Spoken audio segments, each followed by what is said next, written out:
Bienvenidos a todos y a todas. Es el inicio de otro año de Cine Debate Político y Social, otro año más junto a todos ustedes, que les agradecemos profundamente desde ya que la mayoría conoce de qué se trata el llamamiento, pero lo recordamos siempre al inicio de cada reunión teniendo en cuenta que se va agregando gente que quizás no nos conozca. Em, Creo que estamos en el octavo año de Cine Debate.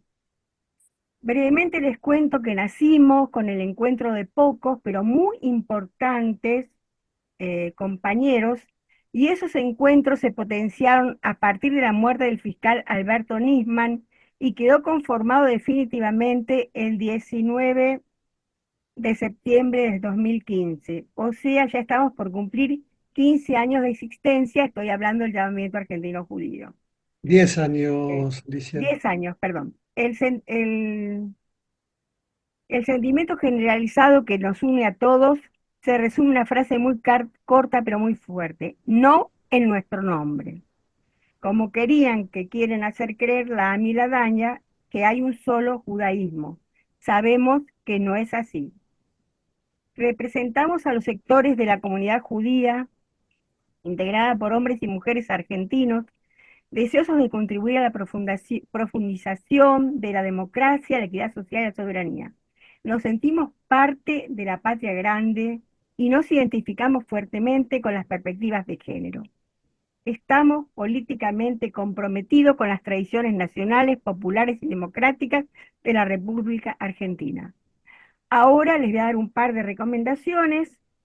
Les solicitamos ser breves cuando hagan sus preguntas o expresen algo. Y cuando quieran hacer uso de la palabra abajo, en el centro de la pantalla, dice cliquear una vez. Se abrirá una pantallita donde dice levantar la mano y ahí se les dará la palabra por orden. Gracias por estar presente y participar ahora. Y le paso la palabra a Víctor. Gracias, Alicia. Una cosa que me quedó por ahí dando vueltas y que el año pasado lo dijimos, es que si bien el llamamiento necesita adherentes y tiene muchos adherentes, pero también les pedimos a todos los que puedan un mínimo aporte, o sea, necesitamos también aportantes porque es la manera de poder sostenernos con las diversas actividades que nosotros practicamos habitualmente. Paso ahora a presentar a nuestros invitados. Ricardo Forster, doctor en filosofía, profesor titular consulto de la Universidad de Buenos Aires. Eh, los últimos libros publicados por el desfiladero de la cultura y la barbarie en torno a los judíos del año 2022, la Biblioteca Infinita, leer y desleer a Borges del año 2024. En 2008 creó junto a Nicolás Casullo, Horacio González, María Pía López y otros, muchos otros, el espacio Carta Abierta. En el año 2011 recibió el doctorado honoris causa de la Universidad Nacional de Cuyo y en televisión presentó La Letra Inesperada, que resume 10 años de pasado y presente de la política argentina en 10 programas, con el objetivo de pensar el modo y los fines de los principales acontecimientos, los antecedentes y las perspectivas. Paso a presentar ahora a Jorge Elbaum, sociólogo, periodista, doctor en Ciencias Económicas por la Universidad de La Matanza. Esto yo sé que a Jorge mucho no le gusta que lo diga, pero lo tenía que decir, por eso le pedí disculpas antes. Investigador y profesor universitario. Fue el primer presidente del llamamiento argentino judío y actualmente es miembro de la comisión directiva del llamamiento. Fue representante de Argentina ante la Alianza Internacional para la Memoria de la Shoah, desarrollando actividades educativas vinculadas a la rememoración e investigación del Holocausto, con el objetivo de prevenir actos de intolerancia y discriminación contra la comunidad judía. Participó y participa de varios programas de radio, televisión y medios gráficos, entre otros, Déjamelo pensar, Jugo de Limón, Sin lugar para los débiles, etcétera, etcétera, etcétera, el etcétera va para los dos, porque si tengo que decir todo lo que hacen, que hicieron y que harán, no alcanza la hora y media en que podamos estar juntos, el tercer viernes de cada mes. Así que paso a darle la palabra a Jorge, que va a ser el primer exponente esta noche. Eh, Perdón Les que comento comente también algo. que después, como les comentó Alicia, en la medida en que vaya levantando la mano, donde dice reacciones o reaccionar, se le va a ir dando por turno. Quería agregar que hoy, porque Jorge se tiene que ir, vamos a terminar 20:30. Muy bien. Jorge, el micrófono es Ahí tuyo. estamos, espero, díganme si se escucha bien. Se escucha Muy perfecto. bien, muy Muy bien. bien. Bueno, bueno, en principio le agradezco a los compañeros de llamamiento y a Ricardo Foster, a quien admiro desde hace unas cuantas décadas y lo aprecio mucho y valoro además el rol que cumple y ha cumplido en la cultura y en la historia del pensamiento de nuestro país y en los debates obviamente trascendentes que ha habido también en las últimas décadas. Así que es un honor para mí compartir con él. Les cuento, digamos, algunas incidencias en relación a mi recorrido sobre la casta. ¿eh? Una palabra obviamente bastante cara a la política reciente de la Argentina. Vi la película hace más o menos, apenas me dijo Víctor de que íbamos a trabajarla, y después me puse a buscar, cuando vi en los créditos de la película, me puse a buscar el libro sobre el cual estaba basado la película. Es un libro muy bueno, está en castellano se llama Casta, el origen de lo que nos divide. La autora es Isabel Wilkinson. Y si bien la película es realmente conmovedora y lo que pone en énfasis es las formas más brutales de la discriminación en Estados Unidos, obviamente como pasa en la relación de los libros y las películas, el guión de la película es extraordinario porque efectivamente llega mucho más lejos en términos sobre todo de lo emocional. El, el libro está en el medio entre lo que hace la directora y un análisis más profundo de la forma de jerarquización existente en los Estados Unidos desde su fundación. Cosas, de hecho, el libro empieza a pensarse, cuenta el autor, y lo voy a ir vinculando con la película, justamente cuando aparece la candidatura de Donald Trump en el año 2015. Ahí es cuando el autor empieza a tratar de pensar, lo cuenta por supuesto en el libro, en los primeros capítulos, la necesidad de entender qué es lo que estaba pasando en relación a cómo lo dice textualmente, un magnate, un empresario que se hace conocido a partir de un talk show, puede llegar a ser presidente de los Estados Unidos en su primer mandato, que terminó siendo en el año 2016. Déjenme que yo les cuente algunos capítulos, porque realmente sugiero que aquellos que vieron la película, que son seguramente todos, eh, yo lo tengo en PDF el libro, suelo leer bastante en PDF porque tengo un monitor grande, pero quiero contarles simplemente para que vean la relación con la película de cómo se aborda la situación de la protagonista, ¿no?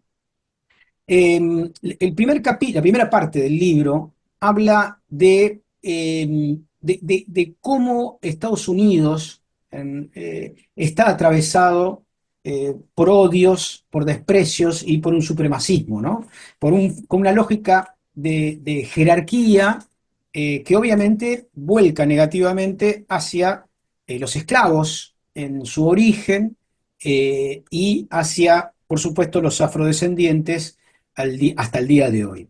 No deja de llamarme la atención un elemento que tuve, que conocía, pero está bastante bien descrito, y que es la relación entre las leyes de Nuremberg de los años 30 del nazismo y las leyes normativas que rigieron el vínculo de los blancos con los esclavos en Estados Unidos. De hecho, hay partes textuales, ¿no?, que los nazis toman de cómo en Estados Unidos se debía tratar en un conjunto de normativas a los esclavos hasta la guerra civil, a 1860 en los Estados Unidos, que Lincoln, viendo la necesidad de contar con mano de obra, y a partir de algunos debates, por supuesto, religiosos incluso que estaban atravesando la sociedad de Estados Unidos, decide aprobar una normativa del fin de la esclavitud y es uno de los elementos, pero no el único,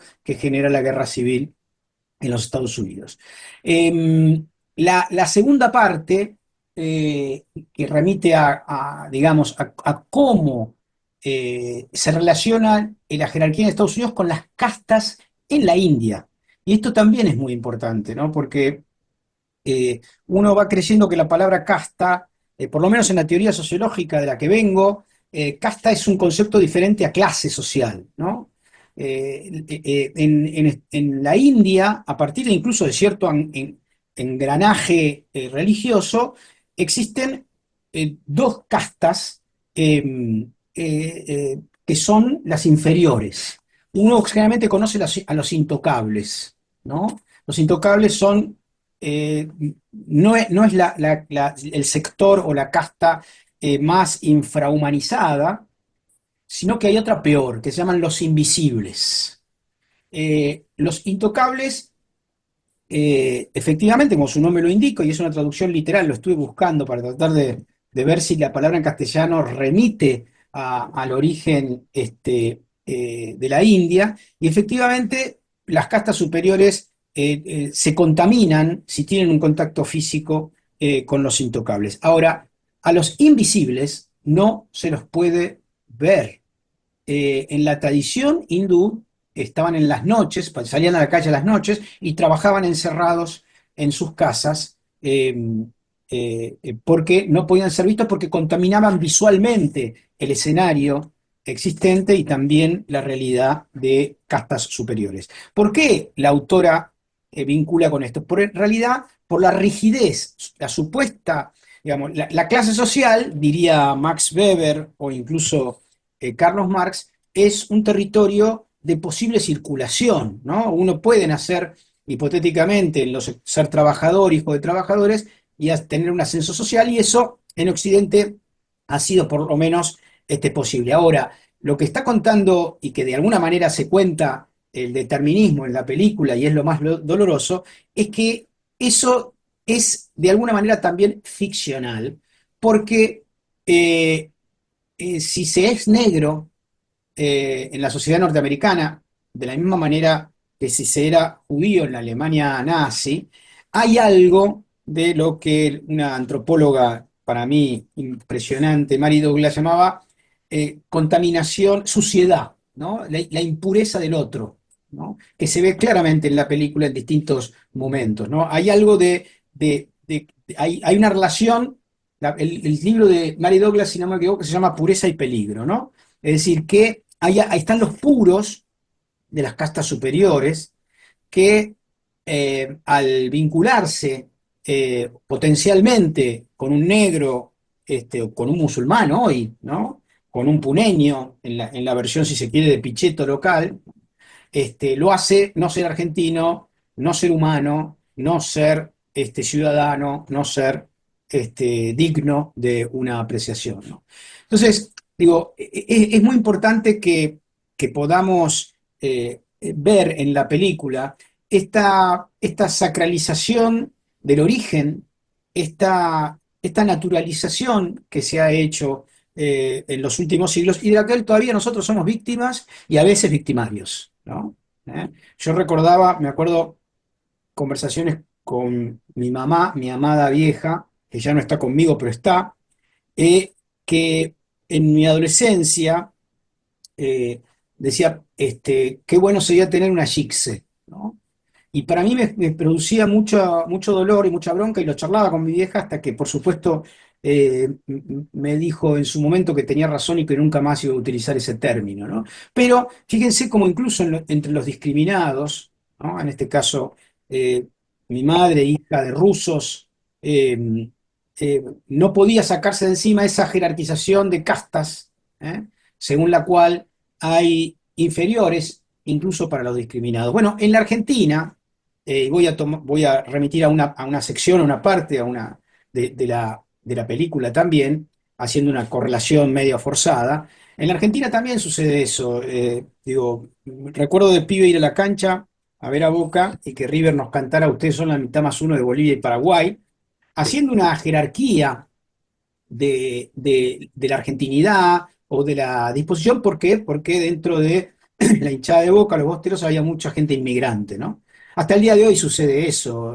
Tribunas que le cantan son todos negros, son todos putos, son todos brasileros, etcétera. Bueno, en el lenguaje, y también en este caso en el lenguaje cinematográfico, aparece esas articulaciones de sometimiento a otro y de desprecio a otro, que se van encarnando y que por supuesto producen sufrimiento social acumulado, ¿no? Y yo creo que este es un elemento clave de la película, que se ve en distintos registros, en distintos momentos, en distintas situaciones de la película, y que nos hace conmover, pero al mismo tiempo reflexionar, de no ser cómplices, de no continuar siendo cómplices nosotros, de esos modelos de casta que todavía perviven, articulados, por supuesto, con las clases sociales, que también suponen en el capitalismo un modelo de jerarquización más económica que identitaria o fenotípica o racialista. Sin embargo, creo que van, y con esto voy terminando, ¿no? Creo que están articuladas y se ve fuertemente en la película, ¿eh? La concepción emancipatoria tiene que abordar todas las diferencias al mismo tiempo, las de racialistas, las económicas, las de género, las de orientación sexual, las de nacionalidad, las de, digamos, xenofobia, todas las religiosas, hoy respecto a los palestinos o incluso los musulmanes, y también, en cierta manera, en algunos lugares respecto a nosotros, lo digo, a los judíos, ¿no? Aunque puede haber, por supuesto, mucha gente que no lo sea, no con tanta ferocidad, porque vemos que en la actualidad, sobre todo en la relación con Israel, la ultraderecha fascista se lleva muy bien con esa forma de judaísmo que explicitan los colonos, y que cae tan bien a la lógica brutal y violenta de la ultraderecha. Termino con esto. Es una película necesaria, es una película que yo invitaría a ver al resto que no vio, incluso cambiando la protagonista, poniendo una musulmana, poniendo una judía un siglo atrás, poniendo un migrante hoy siendo perseguido por Trump en Estados Unidos, un mexicano acusado de narcotráfico. En este momento vengo de escribir una nota, pude ver que hay 11 millones de indocumentados en Estados Unidos que hoy están cual intocables o cual invisibles, encerrados para no ser detenidos y enviados a su hogar. Esos son los intocables de hoy, eh, y son los que de alguna manera también participan en una lógica económica de forma inferiorizada y vendiendo su fuerza de trabajo a, a un valor mucho menor que un trabajador común. Así que Casta nos hace reflexionar sin duda sobre estas jerarquías que tenemos que terminar, que tenemos que desanudar, que tenemos que contribuir, no solamente en una demanda hacia los otros, y quiero terminar con esto, ¿no? No solamente es una demanda hacia los otros, sino también hacia nosotros mismos. ¿Eh? Enfrentarnos a todo aquello que de poder existe en nosotros para no seguir reproduciéndolo. Nada más, muchas gracias. Gracias, Jorge. Bueno, le damos la palabra ahora a Ricardo. Bueno, muchísimas gracias. Un placer la invitación del llamamiento, un gustazo estar con Jorge. Jorge hoy es una voz y una pluma muy significativa para aquellos que defendemos la democracia, la emancipación, la igualdad en la Argentina en un momento de oscuridad y de dificultad donde una nueva forma de fascismo nos va atacando sistemáticamente. Así que aprovechar esta conversación, es muy bueno que haya estos espacios, que podamos conversar, debatir, en torno a cuestiones que obviamente nos atraviesan, nos importan, nos significan mucho, ¿no? Eh, Jorge hizo un planeo estupendo en torno a la autora, al libro. Yo no leí el libro, me dio ganas de ir a buscarlo y leerlo.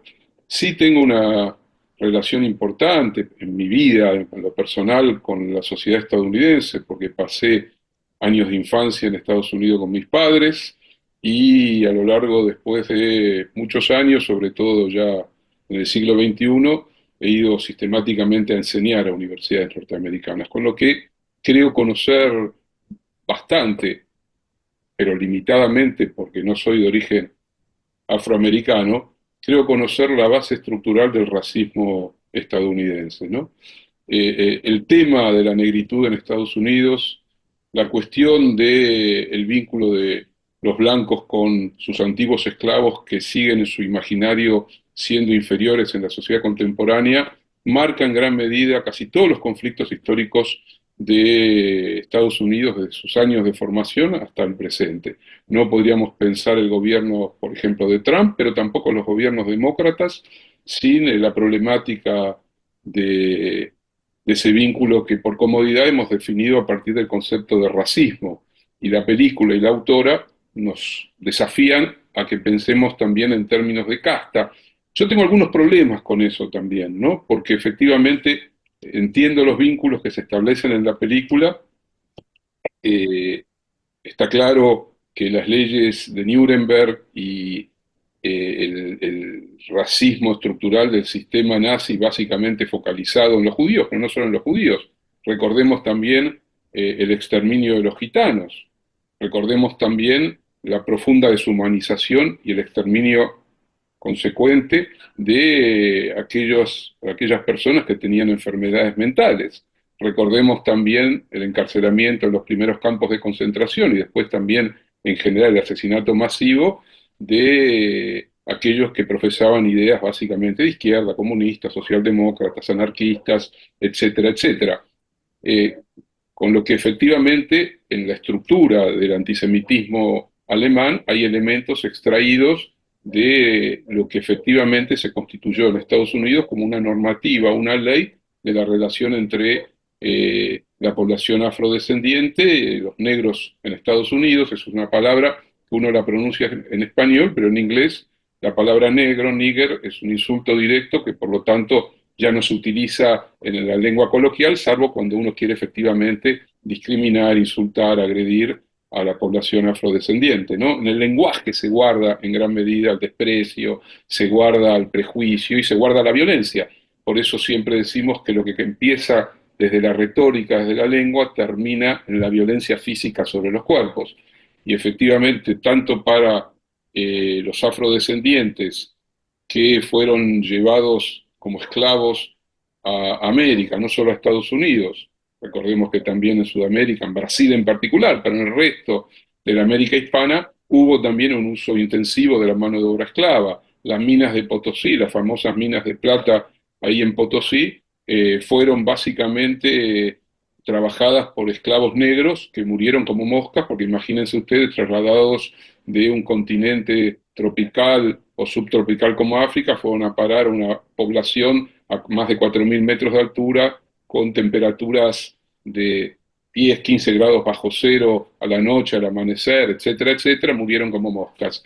Nosotros en la Argentina olvidamos en general a nuestros negros, los convertimos en algo folclórico, simpático, y nos escudamos siempre en una gran ficción argentina que es la inexistencia de racismo en nuestro país.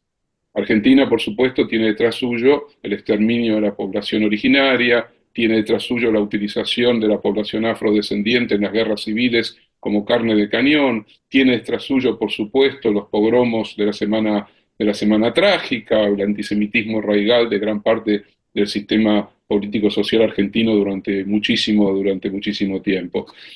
Pero me cuesta pensarlo de casta, porque efectivamente me parece muy interesante, muy valioso lo que en la película se hace, porque se teje una relación entre Estados Unidos, eh, Alemania, la Alemania nazi, el lugar de los judíos en la Alemania nazi, el lugar de las poblaciones afrodescendientes en Estados Unidos, aparece mencionado el apartheid sudafricano, pero no lo toma como un dato de narrativo en la película, y finalmente el momento tremendo de los intocables, los invisibles, los Dalit en la India. Hay una escena de la película que todos recordarán porque es de un impacto estremecedor, que es esos dos muchachos con un gesto inicial muy amoroso, que es uno de ellos untándolo con aceite, como queriendo protegerlo, y el otro literalmente metiéndose en la mierda. Es una escena que grafica quizás mucho más que todas las palabras de la propia película, ¿no? Porque muestra la deshumanización, muestra al mismo tiempo el desprecio brutal, porque al mismo tiempo que estos dos muchachos están limpiando una suerte de pozo ciego, de letrina inmunda, alrededor sigue la vida como si nada. Pero interesante porque el director de la película, no sé si eso está en el libro necesariamente, intenta hacer algo que me parece clave en todo este debate, que es lo que yo llamaría la humanización del otro. Es decir, frente a la deshumanización que supone la figura de la casta, la figura del racismo, la figura del desprecio y la violencia que eso implica, aparece también la humanidad del otro, la humanidad del débil, y aparece fundamentalmente en la autora, en su historia, en su relación con la madre, en la relación con su esposo.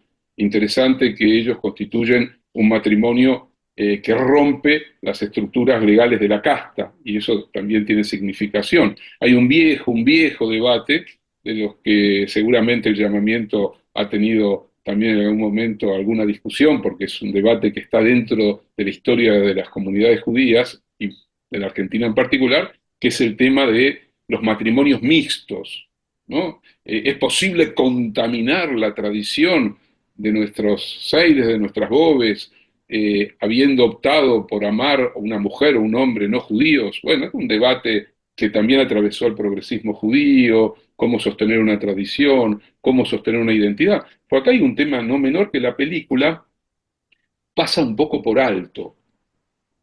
Obviamente que a lo que va el personaje principal, como es una película, es un personaje, aparte es una autora en la realidad, pero la película es un personaje, por lo tanto uno no deja de tratarla también como un personaje de ficción. Ese personaje de ficción está obsesionada, en el sentido más pleno del término, por descifrar algo que ella siente en la relación con su propia madre. Porque recuerdan ustedes, los que vieron la película, me imagino que la mayoría, que hay una conversación con la madre donde la madre reacciona de un modo que es muy común en nuestra propia historia también. Recuerden nuestra propia historia también como judíos en la Argentina en determinados contextos. Eh, Andar con cuidado, no decir algo de más.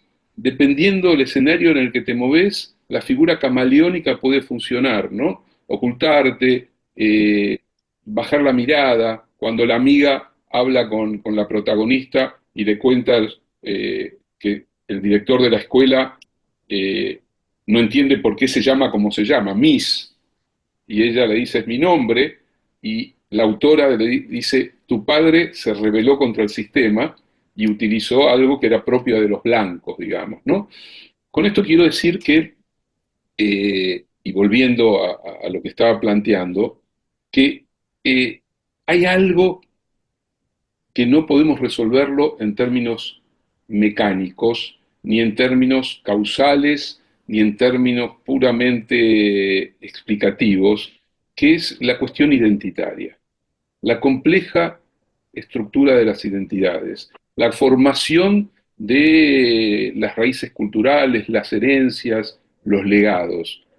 Eso no tiene por qué, por supuesto, estar atravesada por el racismo, pero también, de alguna manera, la construcción identitaria supone una diferencia, y la diferencia construye un otro. Ese otro puede ser un otro que finalmente termina siendo amistoso, o puede ser un otro que se ha convertido en un paria, en un enemigo, en un desclasado, en un inferior.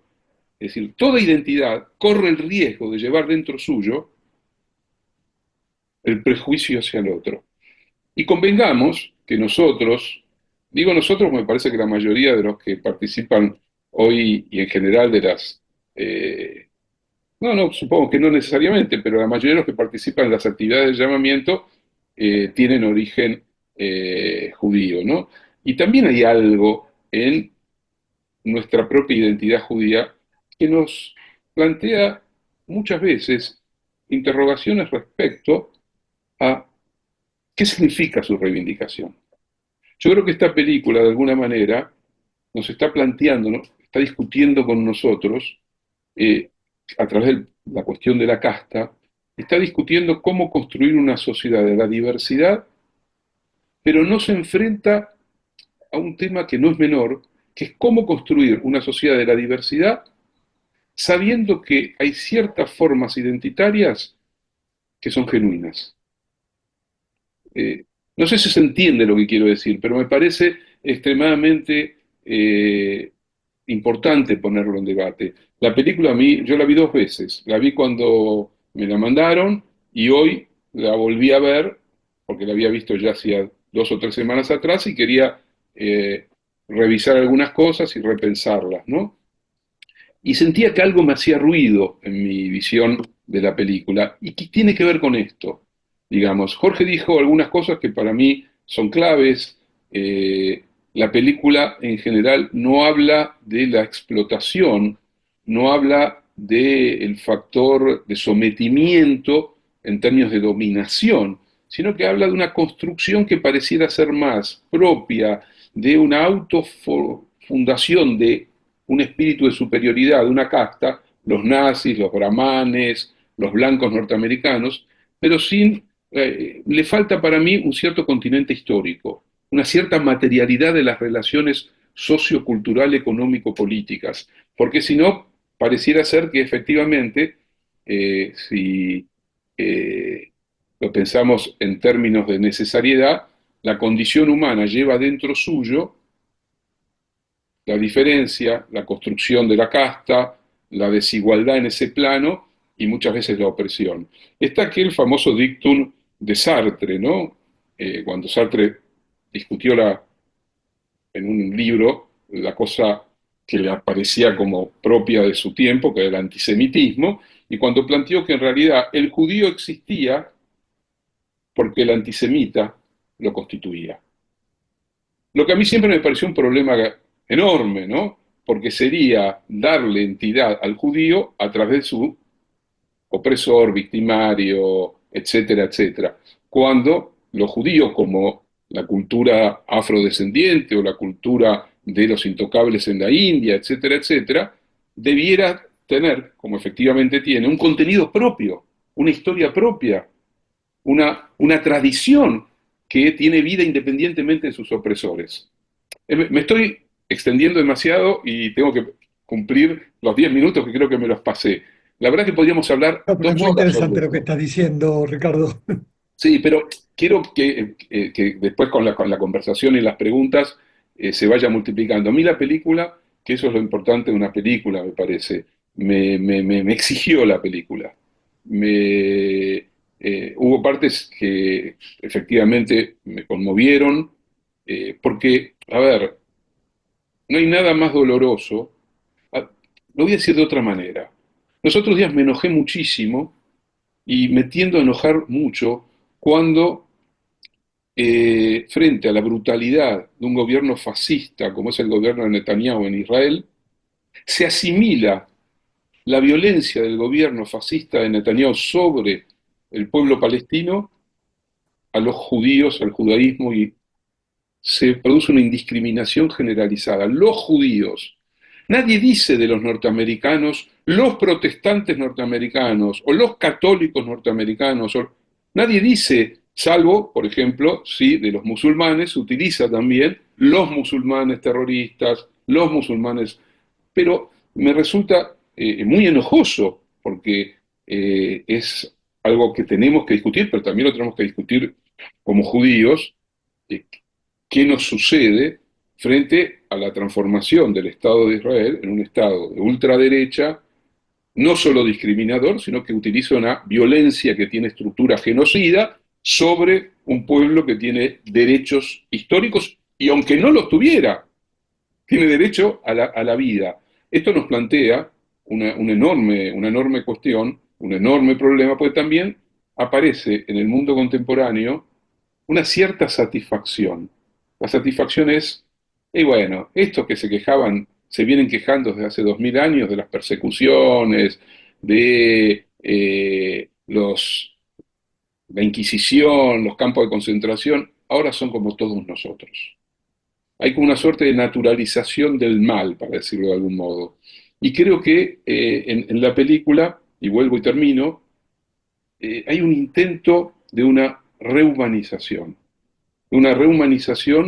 del conjunto. Hay un debate allí que no hay tiempo en la película para desarrollarlo más, que es el debate que se da en Alemania, en esa cena entre amigos, entre la dueña de la casa, que daría la impresión, no se sabe, que es judía alemana, pero podría no serlo, que enfáticamente defiende la idea de la especificidad del holocausto, de la Shoah, frente a la posición de ella, que plantea, a ver, acá hay algo común, acá hay algo que atraviesa las violencias, la estructura de casta, etcétera, etcétera. Bueno, para pensarlo, hasta acá y abrimos el juego.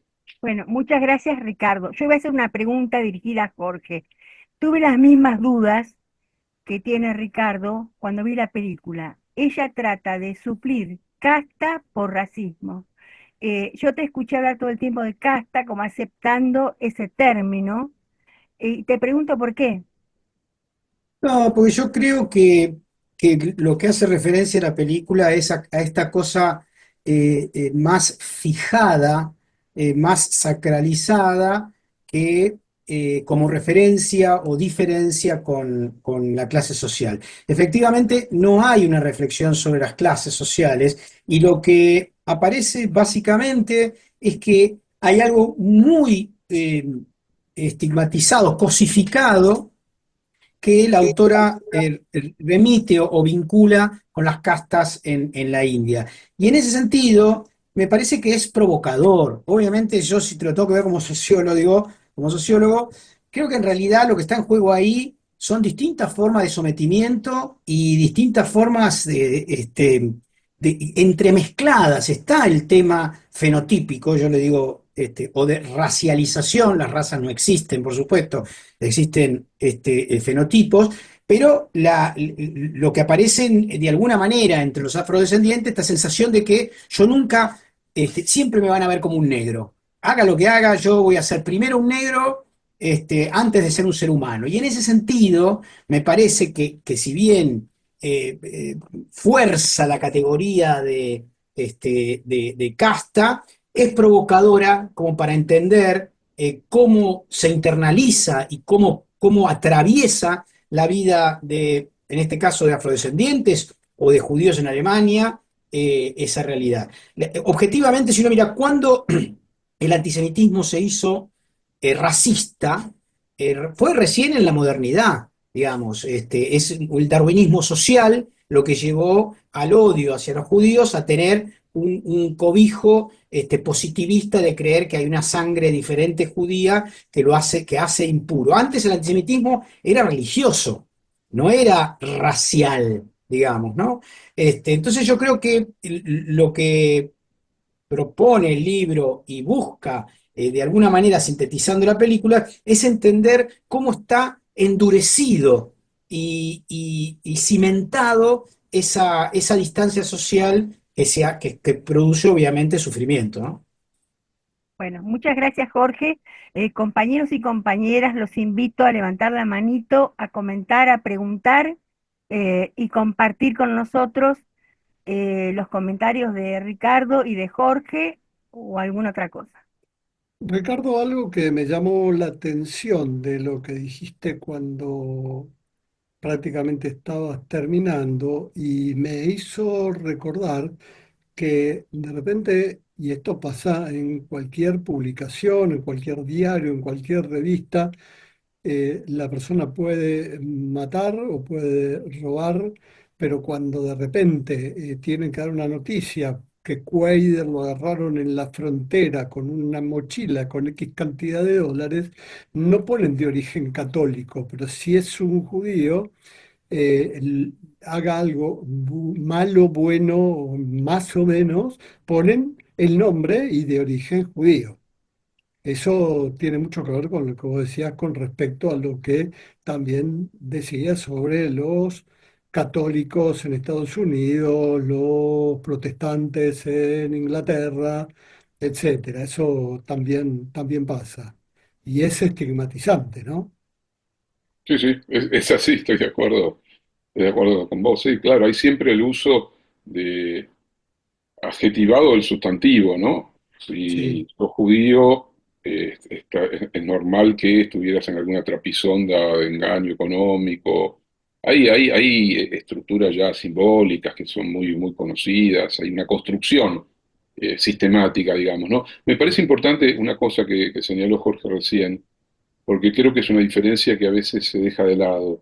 Hay una diferencia radical entre el antijudaísmo de la tradición cristiana y el antisemitismo como proyecto político, social, cultural, civilizatorio. Es decir, el antisemitismo es un fenómeno de la modernidad.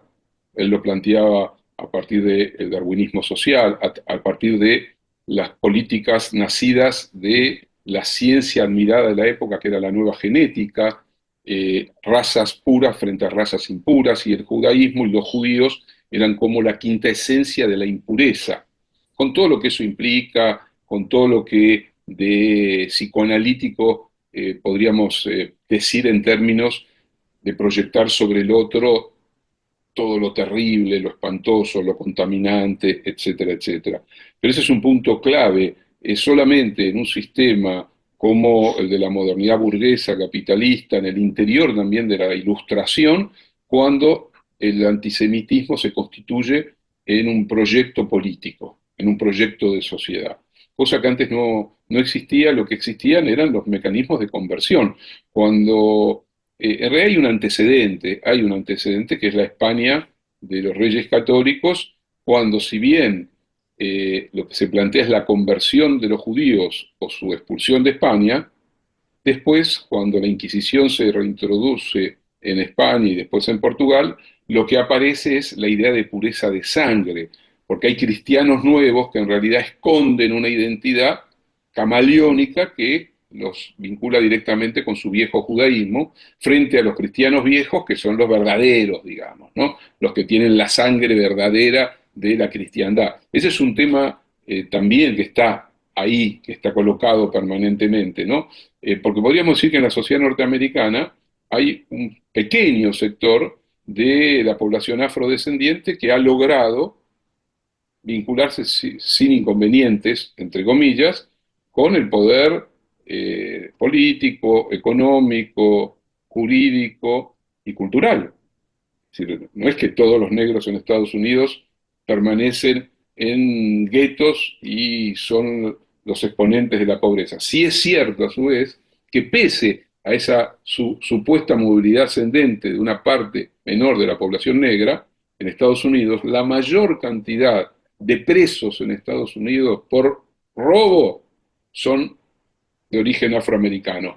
Pero también lo podríamos ver en nuestras calles, en nosotros mismos. Si se acercan dos chicos de piel más o menos oscura, con gorrita y con rasgos de provenir de un barrio popular, y uno siente, eso es parte ya de algo que está instalado, como una suerte de visión del otro. El otro es portador de un peligro. Su condición ya es la condición de alguien que puede producir un daño. Entonces ahí también tenemos permanentemente entre nosotros esta lógica. Y agregaría una última cuestión que me parece fundamental. Como siempre, cuando discutimos algo, discutimos sobre el presente, uno podría decir que Milei y sus rufianes liberaron una parte de la lengua argentina que estaba guardada, escondida, que no se atrevía vergonzantemente a manifestarse. Hoy esa lengua cloacal, fascistoide, violenta, brutal, se ha convertido en una lengua naturalizada, incluso en la propia estructura comunicacional de un gobierno que debiera responder a ciertas normatividades, pero también naturalizada en los medios de comunicación.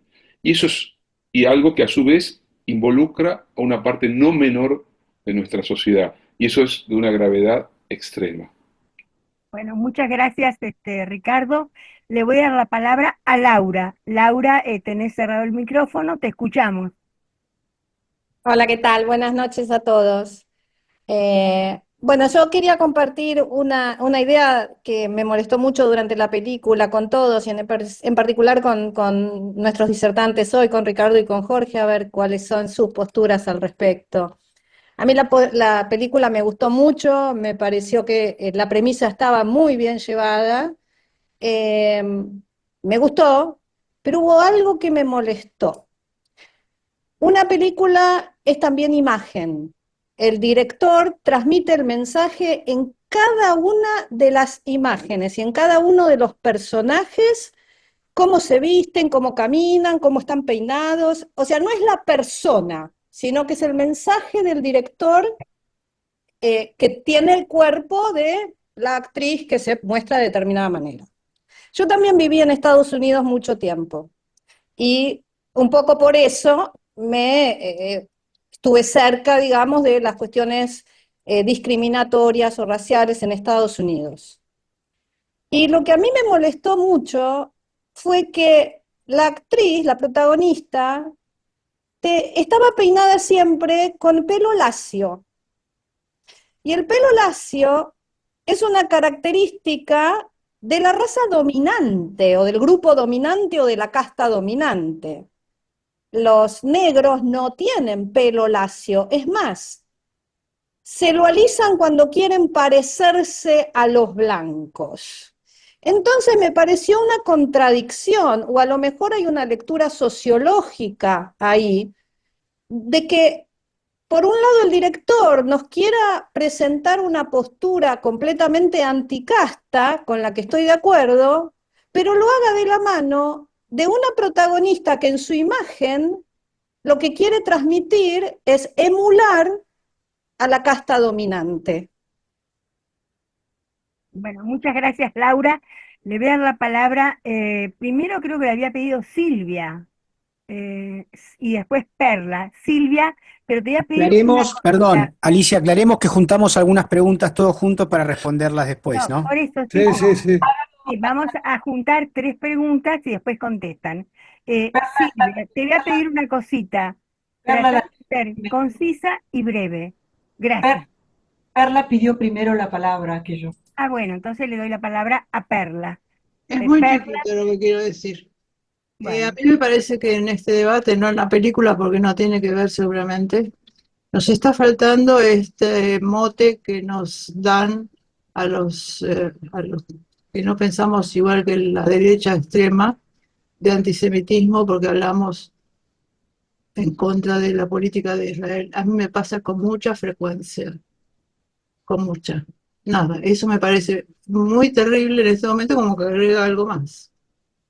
Eso, bueno, solamente muchas eso. gracias, Perla. Ahora, Silvia, te doy la palabra. Sí, yo solamente tengo una pregunta y es la siguiente. Y en la Argentina, el negro de mierda, los marrones y todo este tema, ¿no sería un entrecruzamiento de casta y clase? Porque ahí está claro también que no es cualquier clase social, ¿no? No sé qué opinan ustedes, pero acá yo creo que también acá hay mucho racismo, ¿no? En la Argentina. Y bueno, me impresiona, siempre nos ha impresionado mucho lo del negro de mierda y todo lo que la casta dominante, una casta dominante piensa justamente de toda esta población. Este, por eso quería saber qué piensan sobre eso, casta y clase. Ahí. Bueno, muchas gracias, Silvia. No sé quién quiere contestar primero o comentar, Jorge o Ricardo. Yo, si me permitís, Ricardo, dos cositas.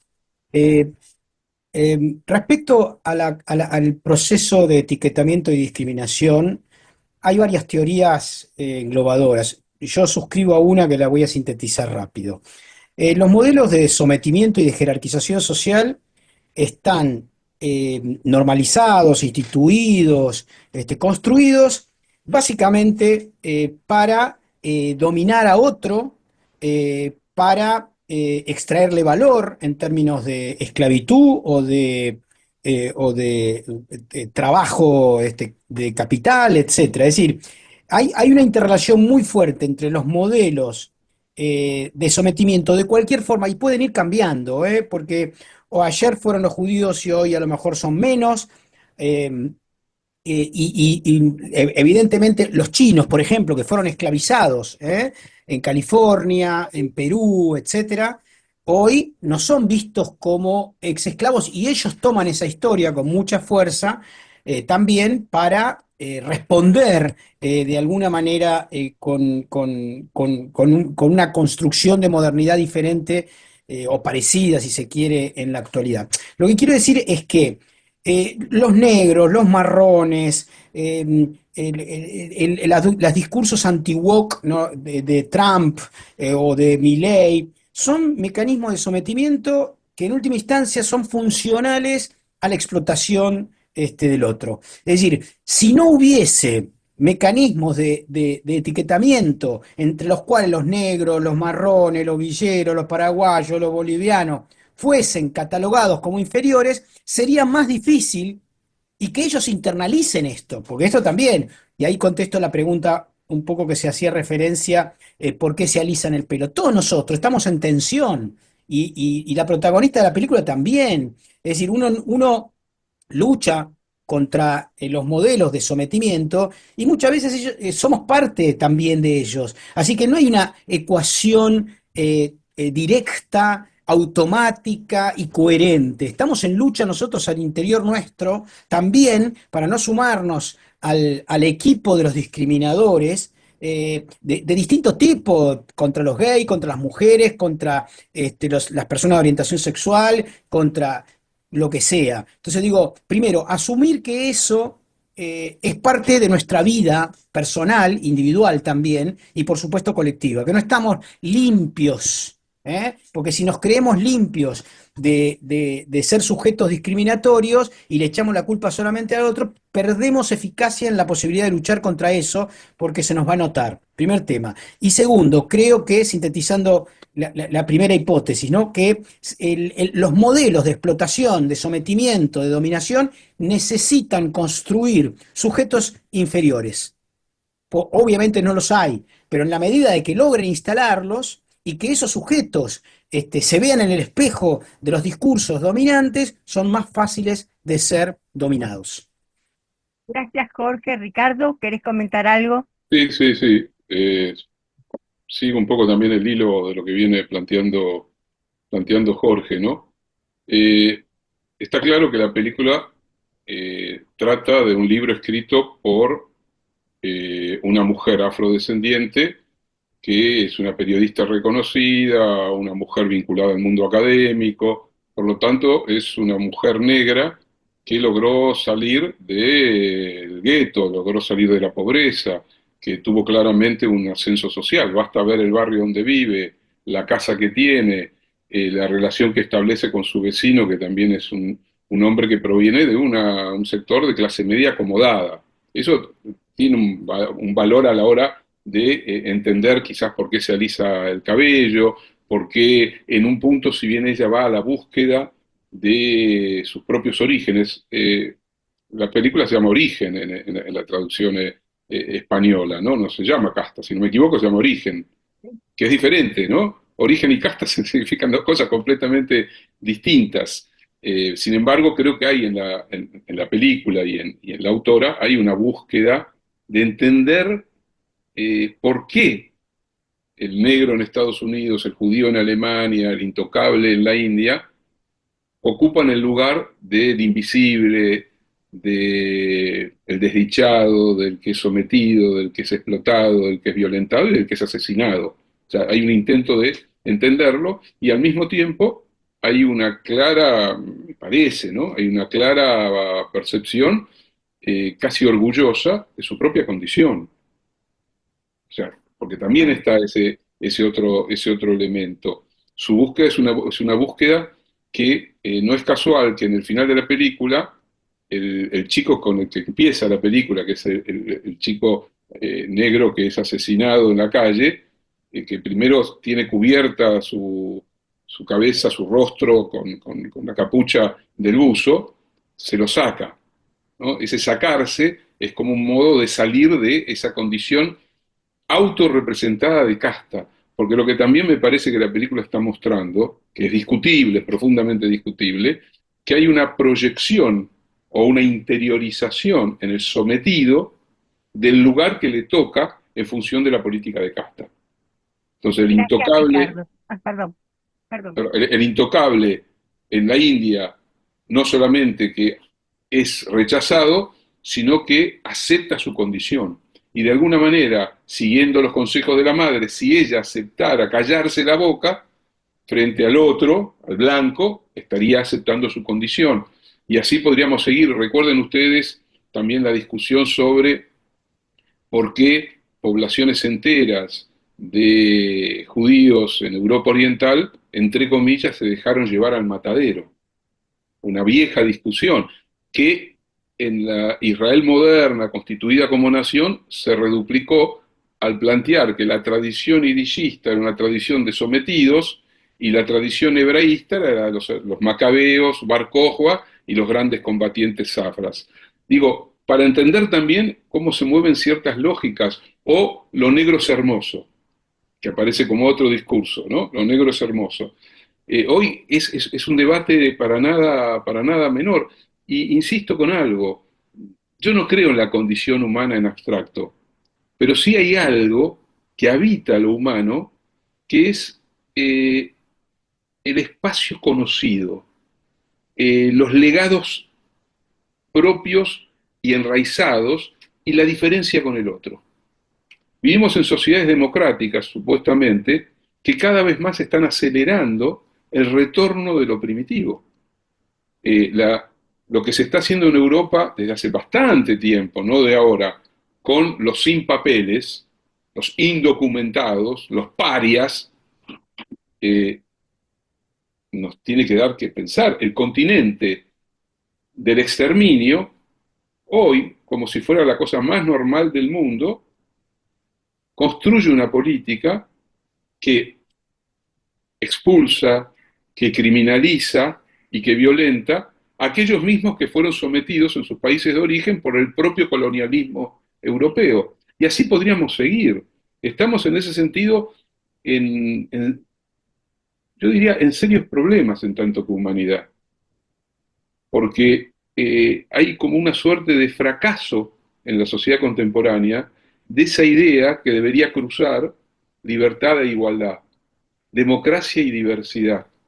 Y ahí tenemos que repensarnos profundamente. A mí lo que está sucediendo en la Argentina me hace repensar hacia atrás a la propia Argentina.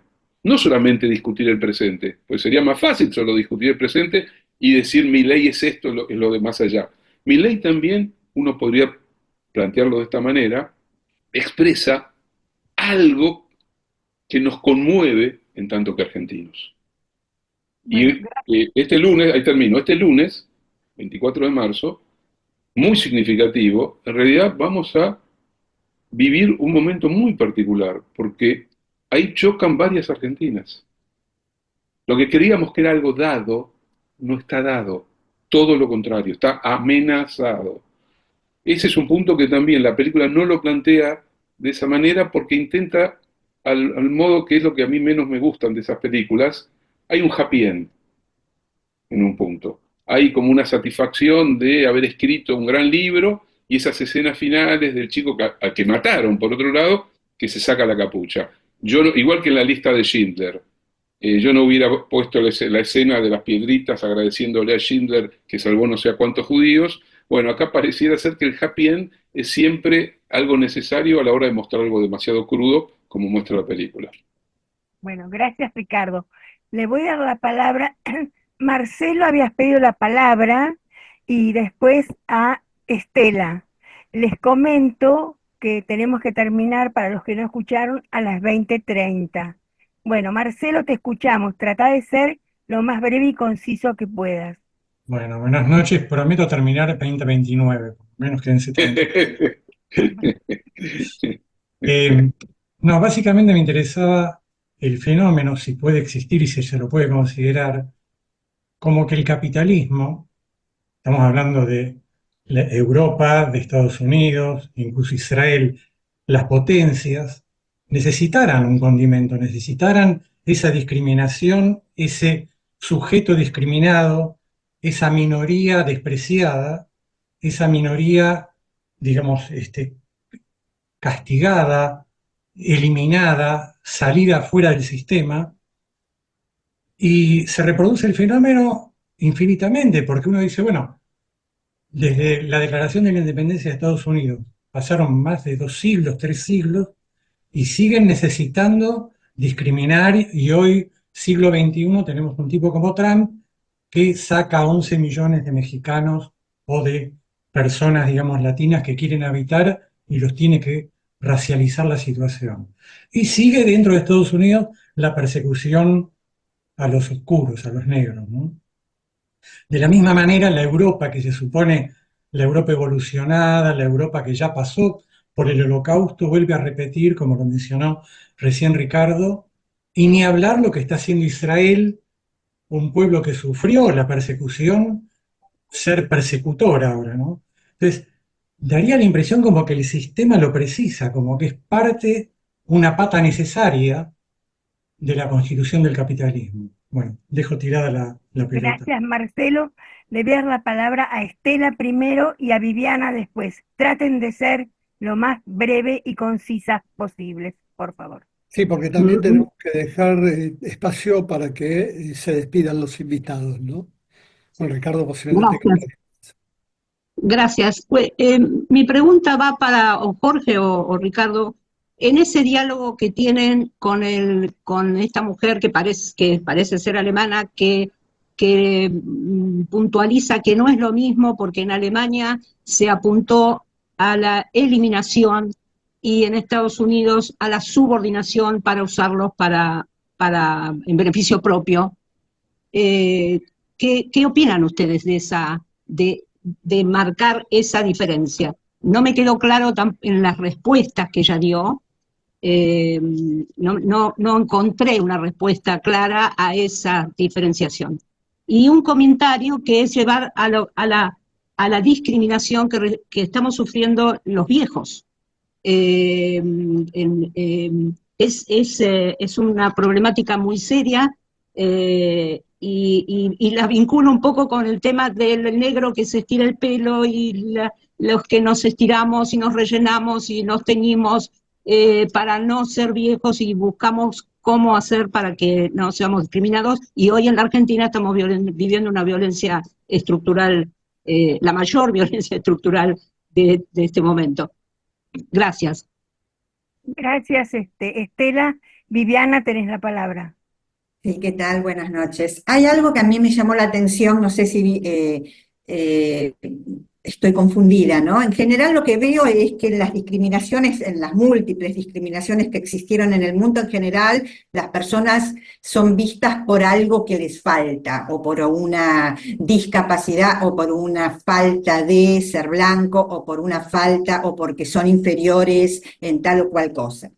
En el caso del pueblo judío, lo dice la película, la protagonista, lo decía un nazi ahí, ¿no? El tema de que se los consideraba a los judíos que tenían exceso de intelectualismo, ¿no? Y también hablaban como que había como una moralidad, como que tenían mucho, eran exitosos, tenían naves, eran dueños de navieras, eran comerciantes exitosos.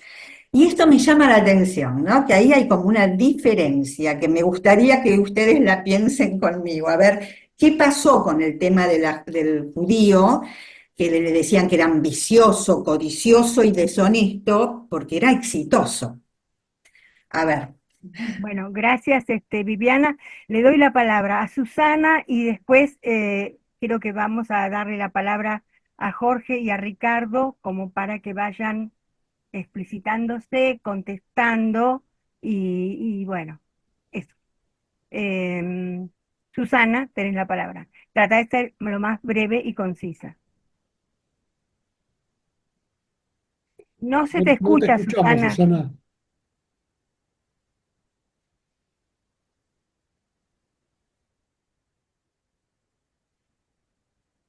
No podés hablar. Bueno, eh, ¿alguien Sí, más porque quiere hacer no la está última muteada, pero pregunta? no Perdón. tiene micrófono. A lo mejor si puede hacer la pregunta por escrito Ah, en- también puede ser. si no puede hablar, a lo mejor no tiene micrófono, abajo hay Perfecto. Donde un, dice chat. donde dice Sí, chat, puede escribir la pregunta y la vemos todos en pantalla, en el caso hipotético que no pueda hablar, ¿no? Si a ustedes les parece, me atrevo mientras la compañera intenta hacer su pregunta por escrito, eh, adelantar qué sé yo, una opinión respecto a las preguntas hasta acá. ¿Les parece mientras? Perfecto. sí, está muy bien.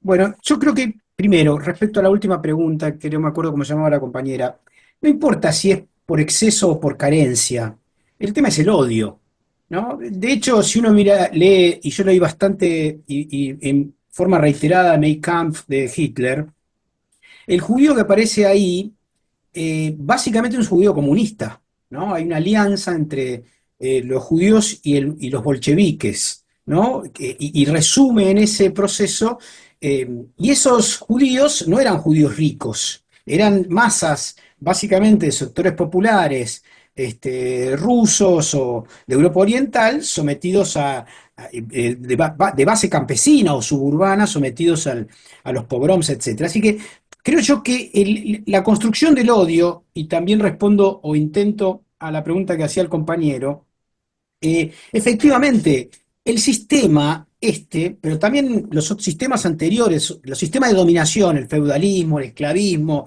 el modelo asiático que hemos conocido, etcétera, necesita construir un andamiaje cultural que facilite o haga naturalizable la dominación, la explotación, el sometimiento y sobre todo las relaciones jerárquicas. Porque no es un tema solo económico, incluso en la medida de que los afrodescendientes en Estados Unidos, recuerdo una película maravillosa que muchos habrán visto que se llama Haz lo correcto de Spike Lee. Spike Lee, que también protagoniza la película, entra a un bar italiano en el Harlem o en el Bronx, no me acuerdo bien, y ve que el pizzero tiene un montón de fotos de blancos italianos americanos, ¿no? Italoamericanos. Frank Sinatra, que es un beisbolista, etcétera, etcétera, ¿no? Y entonces Spike Lee, y ve uno solo, una única foto en 20 de un negro. Y le dice, ¿por qué tenés una foto acá de Cassius Clay, Mohamed Ali, si vos sos italiano y todos estos son italoamericanos? Y el pizzero, que es un actorazo, que ahora no me acuerdo el nombre, contesta, ese no es negro. ¿Qué quiere decir eso? Ahí hay un elemento clave, que el poder, digamos, ¿cómo decirlo? Me acuerdo, mi mamá decía, si es goy, pero es médico, es un poco menos goy, ¿no? Bueno, es eso mismo. Entonces, lo que quiero significar es que todos nosotros estamos atravesados por unas lógicas jerárquicas que tenemos que deshacernos, por un lado, y por el otro contribuir a que la sociedad se deshaga de eso. Es una pelea que no nos va a alcanzar la vida, muchachos. Esto es lo que hay que estar tranquilo, digamos. Es parte de un proceso histórico que por supuesto fue vivido en otros momentos con otras lógicas y es vivido en la India con otra lógica todavía de la permanencia de las castas. Lo que quiero significar es que esta película o el libro, más allá de sus contradicciones que efectivamente la tiene, está en esa búsqueda de poner sobre la mesa, digamos, esto que por lo menos en Argentina no se habla, se dice, como bien decía Ricardo, acá no hay racismo y yo me cago de risa. Me cago de risa, que el racismo es sobre los negros, cabecita negra, se decía en los 50, choriplanero se decía hace poco, es decir, el odio unitario, capitalino, porteño, que Pichetto describió claramente diciendo que los que tocan el charango no son argentinos, está permanentemente presente en nuestra concepción política. Entonces, si lo queremos ver de la Argentina, no será el negro de pelo alisado, o será aquel que hace un emblema de su propio estigma, los pibes que andan con la gorrita rapera para sacarle la lengua a la sociedad y decir yo soy esto y me le rebanco, ¿no? Entonces digo, lo que hay que entender, y en cada sociedad es diferente, de que vivimos sociedades jerárquicas y hay que desjerarquizar. Gracias, Jorge. Ricardo, y lamentablemente vamos a ir cerrando porque 20:30, varios, entre ellos Jorge y otros, tenemos que cerrar el cine debate. Ricardo. Sí, sí. No, ya cerrando, Jorge dijo varias cosas con las que estoy totalmente de acuerdo. Es cierto lo de que en Mein Kampf el judío de Hitler es el recuerdo que él tiene en sus años de Viena del Ostjuden, del judío encorvado, con caftán, pobre, miserable, que vivía en las zonas más pobres de Viena o de las ciudades de Europa Central, en Budapest, en Varsovia, esa idea del judío más bien, sobre el que también tenían grandes prejuicios los judíos ya establecidos desde tiempo atrás en Alemania, en Francia, en Inglaterra, ¿no? Si los judíos que venían de Galicia, de Polonia, de Lituania, de Bielorrusia y demás, eran como la escoria de los judíos para la clase media y rica judía en Europa Central, en Viena, en Berlín o en París también. También hay un clasismo en el interior del mundo judío, eso está claro, lo vemos aparte cotidianamente, pero la figura del judío incluye también esa pregunta que estaba en una de las, creo que Viviana la hizo, la cuestión de la intelectualización, porque el judío podía ser al mismo tiempo bolchevique, dueño de una acería, dueño del más importante medio de comunicación de Viena, escritor, músico, periodista, abogado y médico. Era un camaleón que estaba en todos lados al mismo tiempo, que podía ser un dirigente maximalista revolucionario pone bombas y ser al mismo tiempo un primer ministro como Rathenau, al que en 1922 mató un antisemita nacionalista alemán, siendo Rathenau un judío de una familia riquísima, un gran industrial, que era primer ministro en Alemania. Es decir, y también podía haber un personaje como Einstein que representaba el mundo académico, científico, deslumbrante de aquellos años. Ese lugar, ese papel de la intelectualización, para los nazis representaba lo absolutamente otro respecto a la tradición alemana, a la idea de la tierra, de la sangre, de la tradición, de la autenticidad del pueblo. El judío era una especie de camaleón, tránsfuga, apátrida, que contaminaba la autenticidad de lo nacional, del folk, del pueblo, del origen. Ahí está una lógica que también aparece en el mismo momento histórico. Los franceses, que fueron los grandes inventores en realidad del primer movimiento antisemita de masas, que fue el caso Dreyfus, también plantearon muchísimos de los mismos rasgos que aparecerá en el antisemitismo nazi. Lo que pasa es que no llegaron a poner en acción. Hubieran podido hacerlo y en parte fueron cómplices del exterminio nazi cuando los franceses colaboracionistas colaboraron con los nazis para mandar a todos los judíos que estaban en Francia también a los campos de exterminio. Pero ese me parece que es un punto que no es menor, que está dentro, que implicaría toda otra discusión que la película no aborda, y yo creo que la discusión es importante, porque efectivamente hay una diferencia, por supuesto que es una diferencia que el que la sufrió una u otra me importa poco, hay una diferencia entre el racismo y el sometimiento bajo la forma de la esclavitud o bajo la forma de la sobreexplotación o del desprecio y la no contaminación a la lógica del exterminio. Cuando se decide que la cuestión judía tiene una sola solución, que es el exterminio, se está planteando algo propio, que requiere una reflexión propia para tratar de entender por qué eso sucede, que no es lo mismo, efectivamente, ni con la población negra en Estados Unidos, ni tampoco con los intocables en la India, porque si bien se los desprecia, se los explota, se los somete, se los deja mal vivir. A los judíos ni siquiera la posibilidad de mal vivir en la Alemania nazi. Eso, por supuesto, a los millones y millones y millones de esclavos afrodescendientes asesinados realmente porque fueron sobreexplotados y sometidos o muertos en las minas de Potosí, o a los intocables en la India, les importa poco el matiz de la diferencia, pero hay una diferencia. Un placer haber participado en esta noche. Muchas gracias, Gracias. Ricardo, muchas gracias, Jorge. Creo que este debate daría para mucho más. Quiero agradecer, bueno, a los dos ya los agradecí un montón. Quiero agradecer además a todos los participantes, a todas y todos. Comentarles que el tercer viernes del mes que viene volvemos a tener cine debate. Y bueno, agradezco muchísimo de nuevo a todos. Buenas noches, le paso la palabra a Víctor para que pueda despedirse.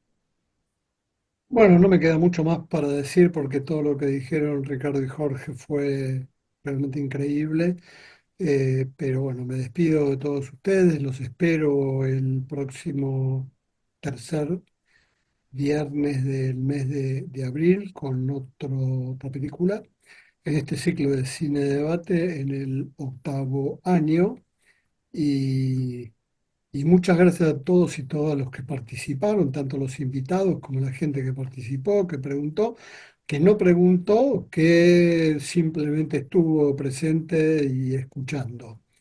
Eh, Les vuelvo a repetir lo mismo, necesitamos adherentes, pero también necesitamos aportantes, y por poco que sea, bienvenido será, porque para poder seguir con este llamamiento argentino judío y los postulados que tenemos, que ya los enumeró Alicia, mi compañera al inicio, y que lo puede encontrar en la página de llamamiento.net, donde los pueden leer y tenerlos más claros. Gracias por haber participado. Un beso y un abrazo grande a todas y a todos. Un fuerte Buenas abrazo para Gracias, todos, Ricardo. Víctor, para Gracias, todos. Jorge. Gracias, Muchas gracias y muy buena Gracias, la buenas para todos. noches, buenas noches. Felicitaciones, Gracias, hasta la felicitaciones. próxima. Muchas Hasta la gracias. próxima. Gracias. Que gane Argentina. Gracias a Vamos, todos. Que los gane amo, Argentina. los amo, vamos, los quiero, los amo. Y el lunes a Felicitaciones. llenar la plaza. Bueno, buenas Aquí noches. estaremos. Yo me tengo que retirar. Les agradezco de nuevo a todos y nos vemos el tercer viernes de abril. Hasta el próximo tercer viernes, aunque con algunos nos seguiremos viendo en algún otro momento. Gracias.